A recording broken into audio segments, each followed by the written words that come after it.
All right. Good morning, everyone. It's Melissa here. Planning my day. I already got rid of some of this paper clutter stuff I have around that I haven't been getting to like the last 3 or 4 days. So,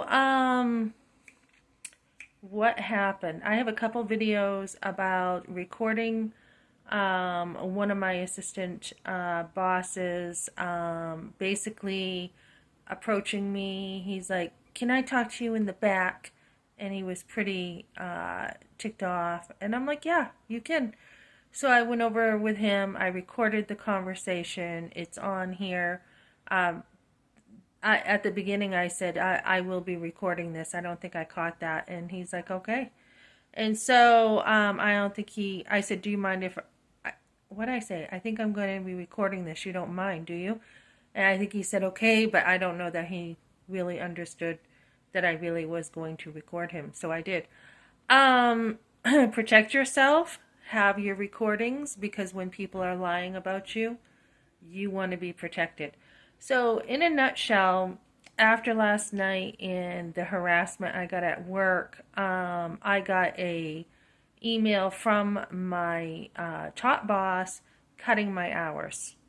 He just cut my hours, and I was told last night when I wanted to check on my hours, I'm like, "Look, I'm still having a hard time with my hot schedule app. Can you just tell me when I'm working?" And he's like, "Yeah, you're working tomorrow at 4, and then the schedule doesn't come out until tomorrow." And I'm like, "Okay, so I will have a printed version as I was offered." So last night, right after this happened, I see my hours being cut.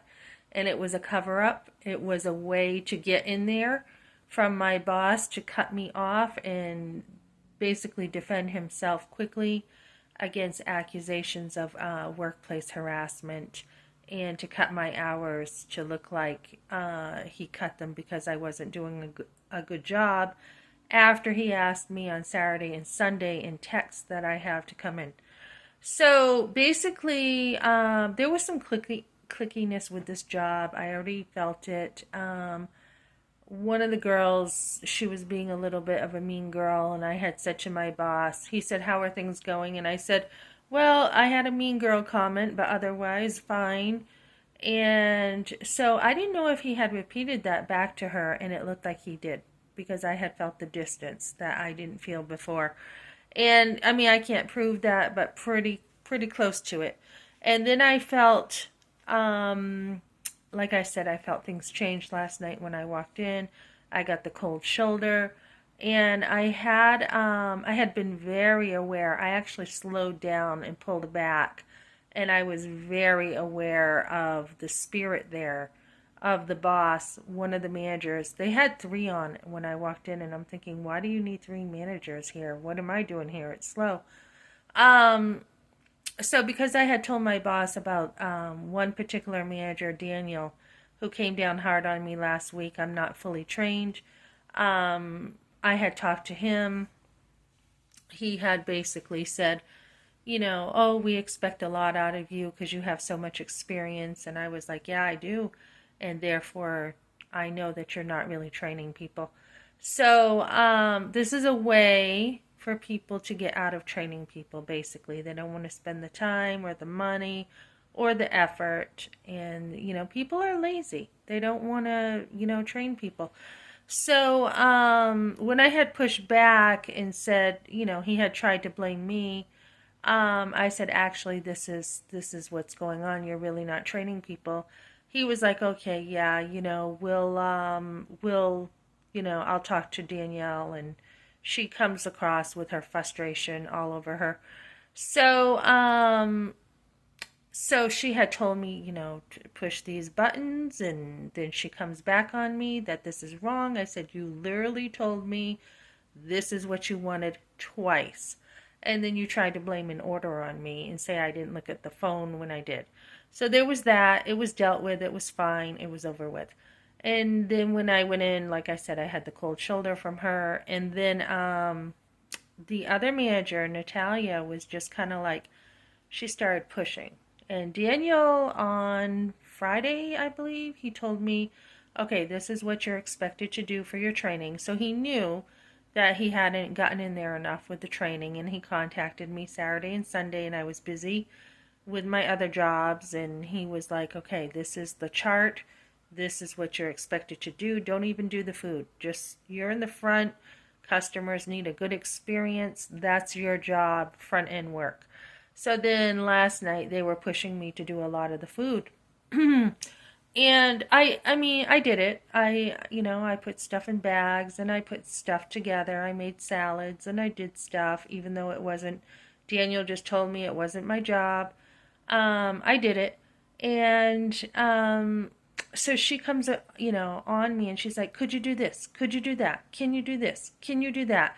Really pushing hard. And I was like, yeah, yeah, yep, mm-hmm. So I just kind of took that, and then I could feel it. And, this is when you have God, you have the Holy Spirit showing you things too, right? So I'm like, you know what, this job, this is probably your last night from the way things are going. So,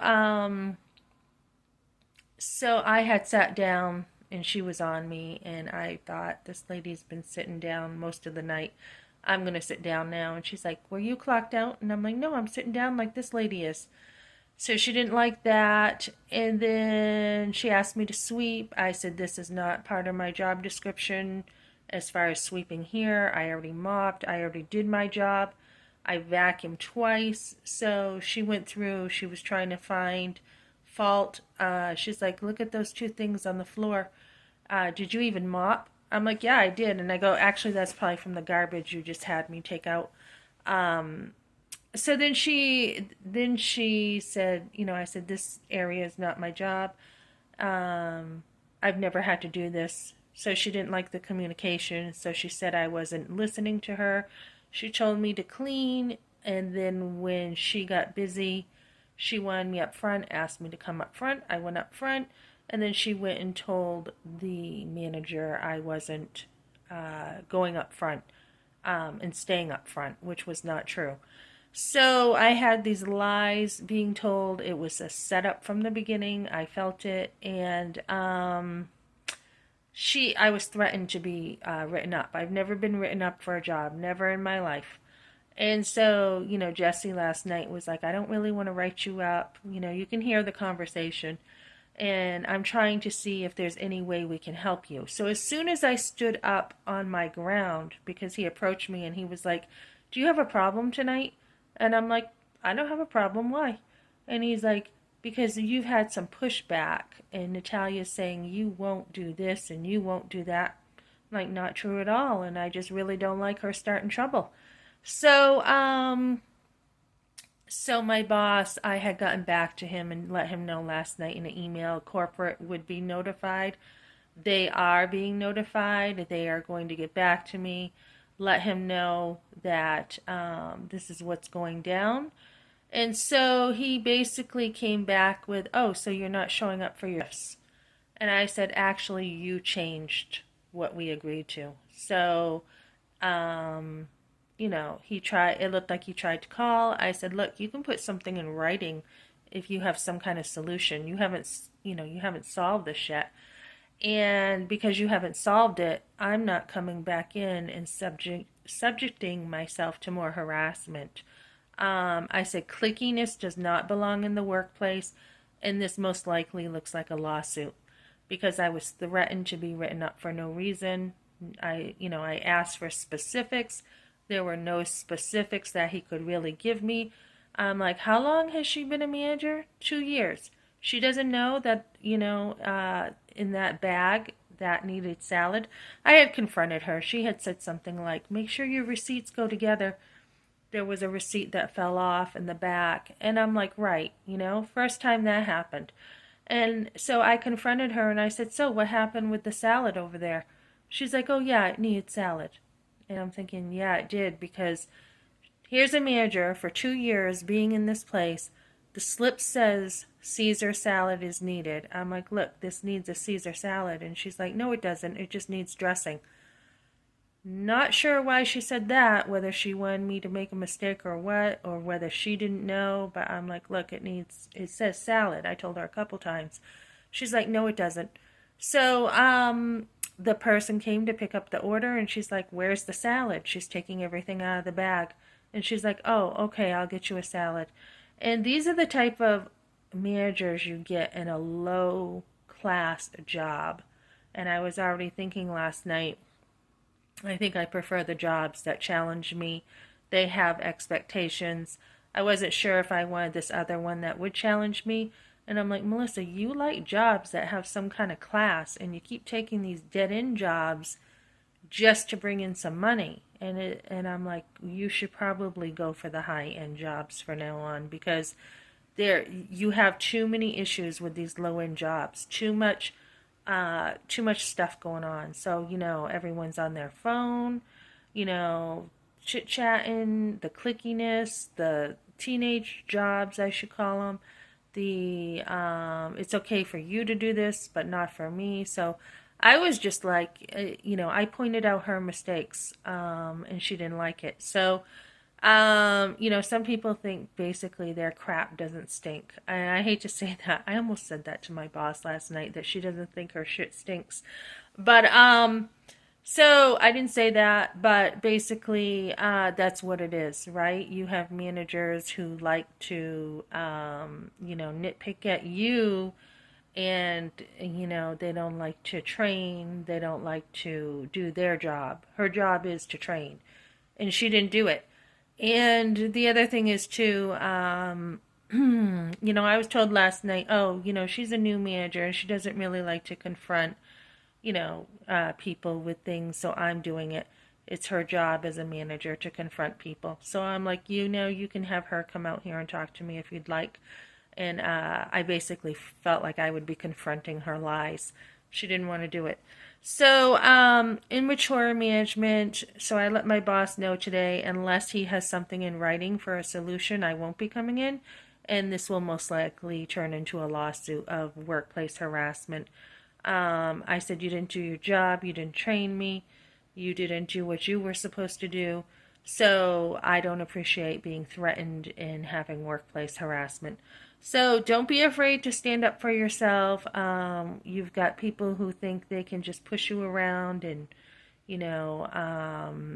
give you a hard time when you're working instead of doing their job. So that's kind of what happened last night, and I have already moved on.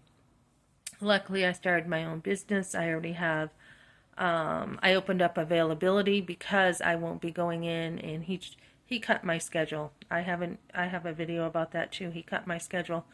So this is not what we agreed to, and if he had an issue, he didn't have any solutions for really training me if he didn't think I was trained well.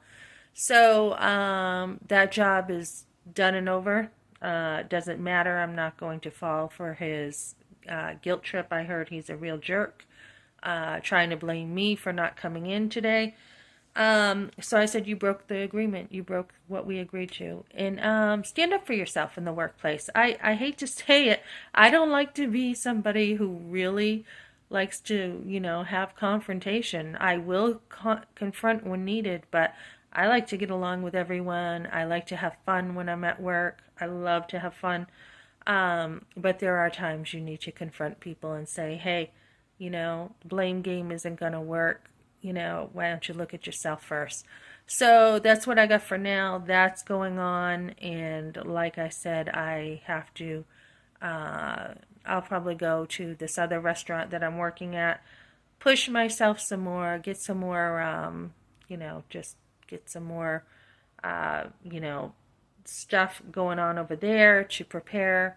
And, yeah, don't put up with jobs that just want to push you around, and you have plenty of opportunities to work anywhere, and you don't need certain jobs. So that's what I got for now, guys.